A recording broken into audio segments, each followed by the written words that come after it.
അതിൻ്റെ ഇടയിൽ യാമിനെ വെറുതെ ഞങ്ങൾ ഇങ്ങനെ ചൊറിഞ്ഞിരുന്നായിരുന്നു. അതൊക്കെ ഒരു എൻ്റർടൈൻമെൻ്റ് അല്ലേ. പിന്നെ അത് കഴിഞ്ഞിട്ട് ഞങ്ങൾ ഈ ഒരു സംഭവം കഴിച്ചായിരുന്നു കേട്ടോ. അതിൻ്റെ പേര് എനിക്ക് ഓർമ്മയില്ല. ഇത് കഴിച്ചിട്ടുണ്ടായിരുന്നു. ഇത് വലിയ കുഴപ്പമുണ്ടായിരുന്നില്ല, ഞങ്ങൾക്ക് ഇഷ്ടപ്പെട്ടു. പാനിപ്പൂരിനേക്കാളും ബെറ്റർ ആയിരുന്നു സംഭവം. അപ്പോൾ ഞങ്ങൾ ഇതൊക്കെ എല്ലാവരും കൂടെ അങ്ങനെ കഴിച്ച് കുറച്ച് നേരമൊക്കെ ഇരുന്നു. പിന്നെ അത് കഴിഞ്ഞിട്ട് ഞങ്ങൾ ഉപ്പിലിട്ട സംഭവങ്ങൾ കഴിക്കാൻ വേണ്ടിയിട്ട് ഇരുന്നുണ്ട്. അപ്പോൾ ഞങ്ങൾ പൈനാപ്പിളാണ് വാങ്ങിയത്. പിന്നെ മാങ്ങയും വാങ്ങിയിരുന്നു, അതൊക്കെ കഴിച്ചു.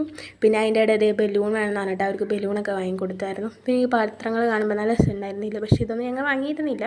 വെറുതെ കണ്ടപ്പോൾ ഭംഗിയുള്ളതുകൊണ്ട് വീഡിയോ എടുത്തതാണ്. പിന്നെ ഞാൻ പൊന്നുവിനോടും വെറുതെ ഫോട്ടോ എടുക്കാൻ നിൽക്കാൻ പറഞ്ഞതാണ്, പക്ഷേ ഞാൻ വീഡിയോ ആയിട്ട് എടുത്തത്. അപ്പോൾ അത് കഴിഞ്ഞ് ഞങ്ങൾ പിന്നെ കുറച്ച് നേരം റെസ്റ്റ് എടുക്കാൻ വേണ്ടിയിട്ട് സരയൂ തീർത്ത് പോയിട്ട് അവിടെ ഇരുന്നു. പിന്നെ അവിടെ ബലൂണിനുള്ള ഫുൾ അംഗം വെട്ടായിരുന്നു.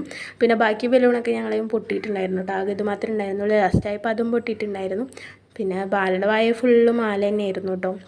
പിന്നെ കുറച്ച് നേരം ഞങ്ങൾ അവരായിട്ടൊക്കെ അവിടെ റെസ്റ്റ് എടുത്ത് പിന്നെ അതേ പോരുമ്പോൾ ഐസ്ക്രീം കഴിച്ച് പോന്നു. അപ്പോൾ ഇത്രയുള്ള വീഡിയോ. ബൈ.